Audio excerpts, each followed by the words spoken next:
What's up, everybody? Welcome to the weekly wrap up with Councilwoman Jamie Torres and DJ Cons. What's up, Jamie? Happy Friday, Cons. Happy Friday. How's it going? It's good. It's good. It's a good week back. We had a break over Labor Day. But here comes fall, man. I feel it. It's here. I know the mornings are cool and the evenings are cool. So hey, I'm not complaining. I'm not either, actually. I love this time of year. Well, welcome everyone. Thank you for joining me and DJ Cons for the weekly wrap up. This is where we cover what's happened in District 3 and City Council and maybe give a preview of some stuff that you can look forward to hearing more about or seeing in community. And I wanted to start off with a couple legislative pieces. It's been actually a pretty active week in City Council. One, for community, particularly La Alma and Auraria neighborhoods, there'll be an encampment cleanup around Colfax and Mariposa. It's going to be a multi-block cleanup this Friday. So today, actually, they put the notice up, 7-day notice up last Friday. And that 7-day notice, remember, is a requirement from a settlement agreement. But continue to call in RVs and folks living in vehicles for city outreach. This isn't just for enforcement. This is actually to get resources out, to check in on folks and try to move them inside. And that'll always be the first goal, is to try to get people into safer housing and then offer them additional resources. So 311 for those RV calls. But obviously any crime, 911, don't hesitate to make that call. And then on Wednesday night, we were excited to kick off the Southwest Area Plan. So this is the planning initiative for Westwood, Marley, Overland, Athmar Park, Ruby Hill. That covers 3 different council districts. And this is their 20-year plan. So we had a packed house at the Westwood Community Center. So thrilled at the interest and engagement. And thank you all, the residents who came out for that. But there'll be plenty of other times to start to engage and give your input. Nice. And then this week in City Council, 3 things. We unanimously passed a bill giving the city auditor subpoena power for city contractor audits. It came with an amendment, though, that the audit committee has to approve the issuance of that subpoena. I think we all hope that it doesn't need to get used, but if it does, there are multiple checks on the justification for that subpoena.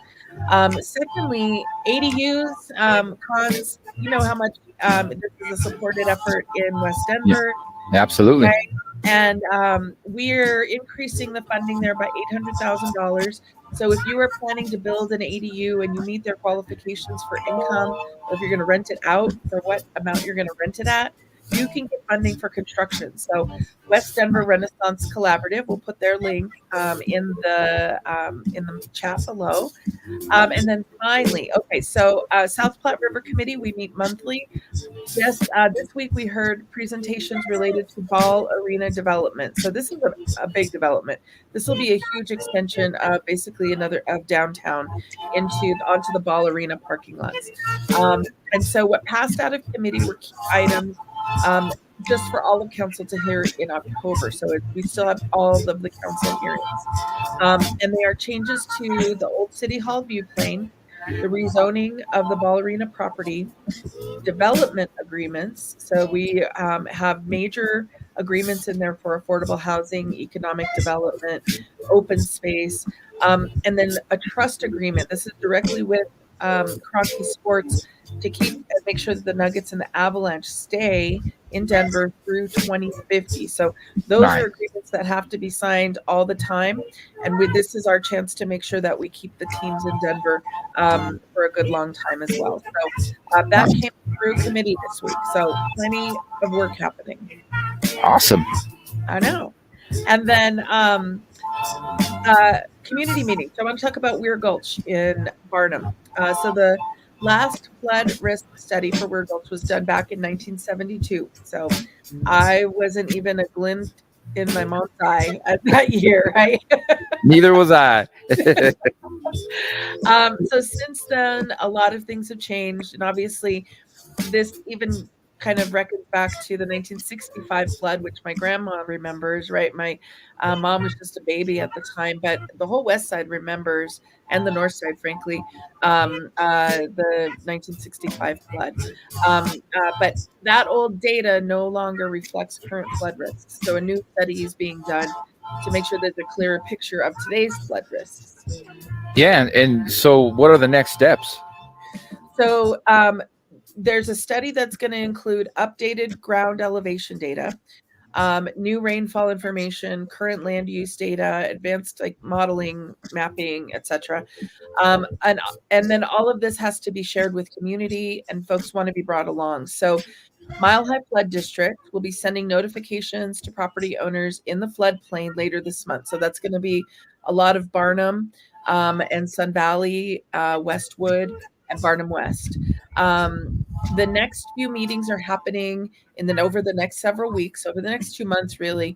And we are going to be making sure that we're sharing information, and a link for that information will be included in this post. And so Mile High Flood District is the primary lead, but our Department of Transportation and Infrastructure is partnering with them. And we just want to make sure residents are fully informed, fully involved, so that we can make good decisions down the road. But it can mean some like anxiety, right? Some scary conversations about what does that mean for my house, for my neighborhood. So we want to make sure all those questions get visibility and really get answered. Yeah, and this has actually been a real popular subject, for the past, I would say almost 10 years about, the floodplain, and it being a, important subject that we focus on when we're building and, doing things. So we have to pay close attention to the floodplain heights, levels, and all that stuff. So 100%. Information, yeah. Right. I talked to my aunt, my grandma, my great aunt, my grandma's sister, about her experience. She lived in Globeville during the 1965 flood, and her home was a total loss.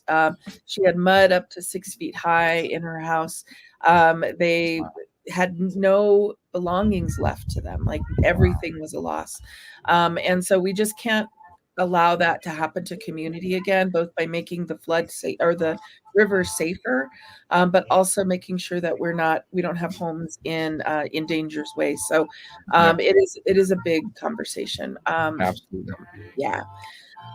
So PBS has launched a new film series. It's called Humanized: Stories of Immigrants. I was invited to join one of the discussions as a panelist. It is a beautiful series, and it really just tries to move beyond really divisive aspects of topics and focus on just real people's lived experiences. It's a series that's dedicated to immigrants and their lived experiences here in Denver and Colorado. And it's just about kind of connecting us to a more personal and human level. So it's a really beautiful series that they're going to be doing. And then that's awesome. When do we get to see the film? That'd be amazing.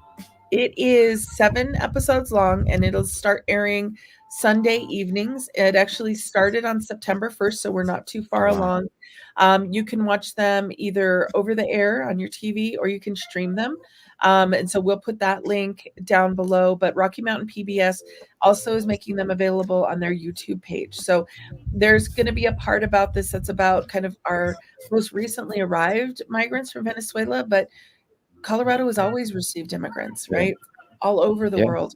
And so what are those stories, and how have they kind of built the whole picture of who Colorado is? So it should be pretty awesome. Yeah, that's awesome. I'm gonna actually watch that episode, the one that's up, or the few that are up. That's amazing. I'm excited for that one. Right on. Thank you, Cons. And then just a reminder from us, it's Friday, and we haven't shared a food access reminder in a little bit. Andrea's No Cost Farmers Market is going to be closing for the season, but all are welcome to come grab free fruit and veggies on September 17th from 2 to 4 p.m. at 8th and Vrain. She pops up and has food free, fresh, and ready for community to come and pick up. So that is awesome. Yes, she's amazing. Thank you, Andrea. Appreciate all that you do and all that you bring to community. Any shout outs from you, Cons? Hey, I just want to, say shout out to everybody out there. D3, have a safe, happy weekend. Enjoy the Friday. Jamie Torres in the team. Happy Friday. Everybody be safe. And yeah, let's keep on having fun. Thank you, Cons. Have a good one, everybody. Thanks,